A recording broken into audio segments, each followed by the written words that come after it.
जब बीजेपी के हर नेता की चिंता बढ़ गई है और पहले चरण का मतदान जो है वो बहुत चिंताजनक बीजेपी के लिए साबित हुआ है। और कल जो बयान दिया है मोदी जी ने वो मुसलमानों को टारगेट करने वाला है और आचार संहिता का क्लियर कट वायलेशन है। झूठा बयान कोट किया, जिस बयान को लेकर बहुत बार बहुत क्लैरिफिकेशंस आ चुके हैं कि क्या इस देश का मुसलमान अगर कोई अधिकार रखता है तो क्या उससे छीनना है बीजेपी को। 5 या 6 भाई बहन हैं नरेंद्र मोदी जी, उनके पिता भी 6 या 7 भाई बहन थे। अगर नरेंद्र मोदी जी के पॉलिटिकल करियर को देखें तो बहुत सारे ऐसे बयान हैं जो शायद उस पद के स्तर से मैच नहीं खाते होंगे जिस पद पे उस वक्त नरेंद्र मोदी जी रहे हों, चाहे वो मुख्यमंत्री का कार्यकाल हो या अब प्रधानमंत्री का कार्यकाल हो। अब जो कल बयान दिया है उसको लेकर तो शायद अंतर्राष्ट्रीय स्तर पर एक चर्चा है, क्योंकि कल का बयान प्रधानमंत्री के स्तर को मैच नहीं खाता है। और कल जो बयान दिया है मोदी जी ने वो मुसलमानों को टारगेट करने वाला है और आचार संहिता का क्लियर कट वायलेशन है। सवाल यह है कि आचार संहिता का इतना बड़ा उल्लंघन अगर किसी आम नागरिक ने या आम नेता ने किया होता तो क्या चुनाव आयोग ऐसे ही कार्रवाई करने का इंतजार करता रहता या कार्रवाई अब तक हो जाती। आप में से बहुत से लोगों को शायद मालूम नहीं होगा कि प्रधानमंत्री नरेंद्र मोदी जी ने कल क्या बयान दिया है। कल उन्होंने पहले चरण के मतदान होने के बाद जब बीजेपी के हर नेता की चिंता बढ़ गई है और पहले चरण का मतदान जो है वो बहुत चिंताजनक बीजेपी के लिए साबित हुआ है, तो नरेंद्र मोदी जी अपने पुराने स्टाइल ऑफ पॉलिटिक्स के ऊपर आते हुए दिखाई दिए और उन्होंने देश के मुसलमानों के बारे में कांग्रेस को और मनमोहन सिंह जी को गलत कोट करके, आधा अधूरा कोट करके इस देश के मुसलमानों को टारगेट किया। देख लीजिए कैसे किया। देंगे। और पहले जब उनकी सरकार थी उन्होंने कहा था कि देश की संपत्ति पर पहला अधिकार मुसलमानों का है। इसका मतलब ये संपत्ति इकट्ठी करके किसको बांटेंगे? जिनके ज्यादा बच्चे हैं उनको बांटेंगे। घुसपैठियों को बांटेंगे। क्या आपकी मेहनत की कमाई का पैसा घुसपैठियों को दिया जाएगा? तो आपने सुना किस तरह से उन्होंने कहा कि इस देश की संपत्ति को कांग्रेस की सरकार बनने पर मुसलमानों को कांग्रेस देना चाहती है, हिंदुओं से छीन के मतलब कांग्रेस मुसलमानों को देगी। झूठा बयान कोट किया, जिस बयान को लेकर बहुत बार बहुत क्लैरिफिकेशंस आ चुके हैं। जो पूरा बयान है वो तो सारे लोगों का था कि सबको लेके साथ चलना है। मनमोहन सिंह जी ने कहा था कि पिछड़े, दलित, आदिवासी, अल्पसंख्यक, इस देश के हर एक वो व्यक्ति जो वंचित है उसको इस देश का पहला अधिकार संपत्ति का होना चाहिए और सबको आगे लेके आना चाहिए। इस बयान को तोड़ मरोड़ के एक छोटी सी क्लिप उस वक्त के बीजेपी के नफरतबाजी जो आईटी सेल आज भी है उसमें चलाया था और प्रधानमंत्री मोदी जी ने भी उसी नफरतबाजी भरे आईटी सेल के ट्वीट के काट छाट वाले वीडियो का सहारा लेके वोटरों से अपील करनी चाहिए। पर यह ऐसा बैकफायर करा है। पहली बात तो यह है कि क्या इस देश का मुसलमान अगर कोई अधिकार रखता है तो क्या उससे छीनना है बीजेपी को? क्या बीजेपी के लिए मुसलमानों के लिए हीन भावना है? क्या नरेंद्र मोदी जी मुसलमानों को लेकर जिस तरह के विचार रखते हैं वो साफ तौर के ऊपर सामने आ गए, या क्या इस देश में मुसलमान होना पाप है?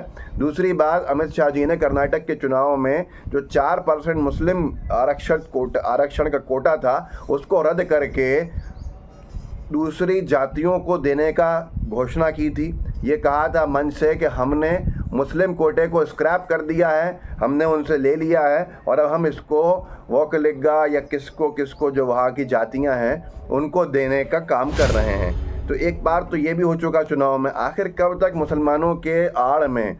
नरेंद्र मोदी जी का आपने भाषण सुना होगा, उसमें तो ये तक लिखा हुआ है कि घुसपैठियों को देंगे। क्या इस देश का मुसलमान घुसपैठिया है?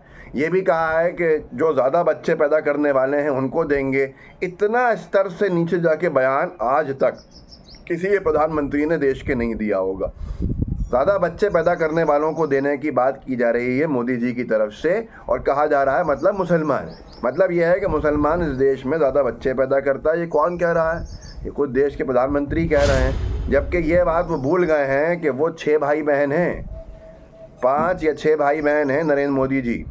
उनके पिता भी 6 या 7 भाई बहन थे।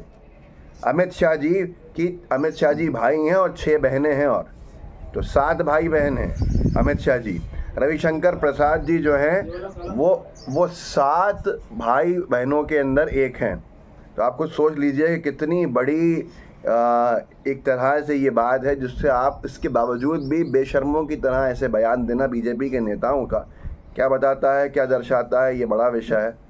7 भाइयों में सबसे यंगेस्ट रविशंकर प्रसाद जी, रवि किशन के 4 बच्चे, रवि किशन सांसद बीजेपी के, जो जनसंख्या नियंत्रण कानून लेकर आए, जनसंख्या नियंत्रण कानून लाने के लिए पटल पर रखा उन्होंने, और उनके खुद के 4 बच्चे, 4 बच्चों में भी 3 बेटियां पहले, और बेटे की चाह में चौथा फिर बेटा हुआ, और अब एक और लड़की ने क्लेम किया है जिसकी माने कि ये रवि किशन की औलाद है, और वो डीएनए टेस्ट कराने को तैयार भी है। इतना स्तरहीन बयान देना किसी भी देश के एक बड़े नेता को कितनी शोभा देता है, ये आप अच्छे से जानते हैं। अब कल ये बयान देने के बाद बैकफायर किया है, तब बैकफायर करने के बाद इसे हंगामा है। हंगामा यह है कि अलीगढ़ में आज भाषण हुआ है। अलीगढ़ के भाषण में नरेंद्र मोदी जी ने कहा कि कांग्रेस ने व समाजवादी पार्टी की सरकारों ने मुसलमानों के लिए कुछ नहीं किया। कल क्या कह रहे थे? कल ये कह रहे थे कि मुसलमानों के लिए, मुसलमानों को इस देश की संपत्ति को पहला अधिकार देने का काम कांग्रेस करना चाहती थी, और अब कह रहे हैं बैकफायर होने के बाद, जब अंतर्राष्ट्रीय स्तर पर थू-थू होने लगी, तो नरेंद्र मोदी जी ने ये बयान दिया है। ये अंग्रेजी में एक है जिसका ये मैं लगा रहा हूँ कि breaking news, Narendra Modi speech given yesterday has backfired, BJP badly on ground. आज ये वो कह रहे हैं कि भारतीय मुसलमानों को ज़्यादा से ज़्यादा सऊदी अरब हज के लिए भेज सकें, इस संख्या को बढ़ाने के लिए मैंने वहाँ के क्राउन प्रिंस से बात करी कि हमारे भाई बहन, मुस्लिम भाई बहन यहाँ बड़ी संख्या में हज के लिए जा सकें। और ये साथ में उन्होंने कहा कि समाजवादी पार्टी और कांग्रेस पार्टी की सरकारों ने कुछ भी नहीं किया मुसलमानों के लिए। आज ये कहा जा रहा है अलीगढ़ में, कल कुछ और कहा जा रहा था, परसों कुछ और कहा गया था। इससे पहले बार बार इस तरह के बयानों का आना, साफ तौर के मोहम्मद शमी के नाम पे वोट मांग रहे थे, तारीफ़ कर रहे थे मोहम्मद शमी की 2 दिन पहले, कल मुसलमानों को बुरा भला कह दिया, आज मुसलमानों के लिए काम करने वाला खुद को बता दिया। तो ये सारी चीज़ें बता रही हैं कि कहीं ना कहीं जो चिंता है वो बहुत सातवें आसमान पे है, और भारतीय जनता पार्टी के लिए एक मुसीबत जो खड़ी हुई है वो साफ तौर पे दिख रहा है कि बौखलाहट में किस तरह की बयानबाजी की जा रही है, किस तरह की भाषणबाजी की जा रही है, और ऐसे हालात में बीजेपी का चुनाव हारना साफ तौर के ऊपर दिख रहा है, और ये हार से पहले की छटपटाहट है जिसके बाद ये बयान सामने आ रहा है। मेरा सवाल यही है कि क्या चुनाव आयोग कार्रवाई करेगा, या चुनाव आयोग की कार्रवाइयाँ पहले तो बीजेपी के नेताओं के लिए नहीं हैं, और दूसरी बात, अगर बीजेपी के नेता पे कोई कार्रवाई हो भी जाए तो नरेंद्र मोदी जी के साथ जितने भी ये चुनाव आचार संहिता के उल्लंघन के मामले हैं उन पर कोई संज्ञान लेने का दम नहीं रखता। इस वीडियो को आगे बढ़ाइएगा, लोगों को बताइएगा कि हो क्या रहा है। जय हिंद, जय भारत।